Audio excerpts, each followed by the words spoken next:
જય ભોળાનાથ, જય ગૌ માતા. મિત્રો, ગૌ માતા આપણે પાલિતાણા શહેરમાંથી લાવ્યા હતા, જેને કોઈ વાહન ચાલકના અડફેટે આવતા તેનો પાછળનો પગ પાઈ ગયો હતો, જેને આપણે ગૌશાળામાં લાવી અને પ્લાસ્ટર મારવામાં માર્યું છે, જેથી કરીને ગૌ માતા સ્વસ્થ થઈ જાય અને પીડામાંથી રાહત મળે.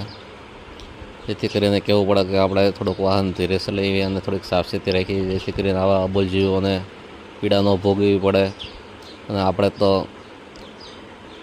વાહન લઈને નીકળી જાય છે, પણ કોઈ પાછળવાળા તો જોતા નથી, જેથી કરીને આવા અબોલજીવો પીડાય છે. અને જો આ તમને અમારી ગૌ સેવા ગમે તો આ વિડીયોને શેર કરો, ફોલો કરો, લાઇક કરો, જેથી કરીને વધુ લોકો સુધી પહોંચે અને આમાં ગૌ સેવામાં જોડાય. અને આવા પશુ હેરાન થતા હોય તો કોઈ પણ ગૌશાળાનો કોન્ટેક્ટ કરે અને પશુને રાહત થાય. એકવાર આ વિડીયોને જરૂર શેર કરો અને સબસ્ક્રાઈબ કરો, જેથી કરીને જય ગૌ માતા, જય ભોળાનાથ.